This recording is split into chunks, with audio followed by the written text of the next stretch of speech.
I'm at U's Water Gardens with Eamon Hughes, and Eamon, you know, we all love our ponds. We love to see that water and hear it, but I really love plants in my pond. So you have some ideas about plants, and you know, the main thing is, why do we even want to put plants in the ponds?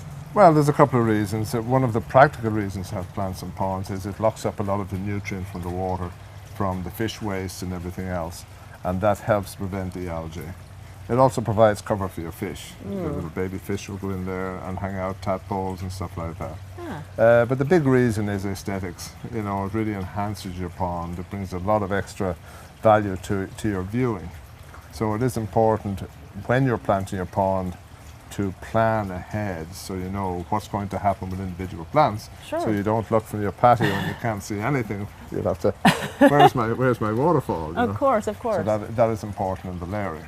Sure, it's just like any other garden. You just want to make sure that you know the heights of them, or when they're going to flower, or what their pattern is, what their habit. What the pattern is. And there are things like these creeping jennies, plants like this that are very low. These have a yellow flower on them. And what these will do is just in the foreground of your pond, they'll cover all of that and soften the rock work there.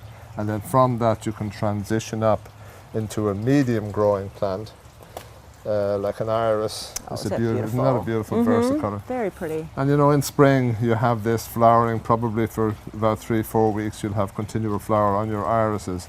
But then even the rest of the year, the foliage is very attractive on the side of the pond. And you have some other texture plants there too. You have some other, you know, you have some unusual things. This is wow. like a blatilla. It's a water orchid. Wow. Now it doesn't take a lot of water. It can take water on the base of it, but it doesn't want to be buried deep into the water. So what is important when people are choosing their water plants is to check, whatever nursery they're going to, how much water above the top of the pot can I put in for that particular plant. Oh, because some plants want to be deep, like water lilies, but then some want to be on the edge. Yeah, and the edge plants vary a little. Some will take as much as 6 inches of water over the top of them. Others only want their roots in the water. The irises tend to be more surface out of the water, the top of it, and then their roots down into the water. Ah, what else do you have? And then the other important thing is winter interest. Sure. Because it's certain things like the blatilla and the caltha, the yellow flowering caltha here, will all die down for winter. So we want to have some winter interest. And there's a lot of local plants. This one here is the blue spreading rush.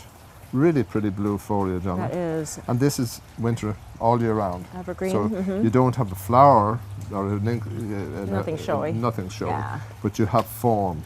Right, that is so nice. So you can pick things like that that will give you that structure all winter, and then you can infill with the other things that will die down for, you know, later. And really, you have such a big selection here. And you have them in smaller sizes, you have them in bigger sizes. So really, for any kind of size pond, or even if you do a pot water garden. To do a pot, the little 4-inch size is very good for a small pot garden if you're doing a bowl. But these are also very economical to buy and then put into a bigger pot. Sure. And put into your pond rather than paying the nursery to upsize them for you. And it is also important to feed these plants when they go in the water. Okay. Even though they're knocking up some of the nutrient from the water, they're not getting enough of the trace elements. So there are special little tablets, aquatic plant tabs, that you just stick down into them, 2 or 3 to a pot, probably every second month, and that will ensure you're getting plenty of good growth coming on the plants. Right, because you want them to look their best, because it's probably a focal point of your garden, your water feature. Yeah. One point I want to mention on water tablets. You'll often see tablets available at the garden centres, but they must be aquatic. Oh, sure. And the reason for that is a lot of the terrestrial plant tabs have copper or zinc in them, and that'll kill your fish if you have fish in there. Oh, wow, so that's really good to remember. Yeah, the aquatic tabs don't have the poisonous elements in them. Always something to remember. There's always. But you know, if you go to Hughes Water Gardens website and see when their classes are, or come out and talk to staff, you can really get all those tips and all that information to have a beautiful pond this summer. Thanks so much. Thanks so much, Judy.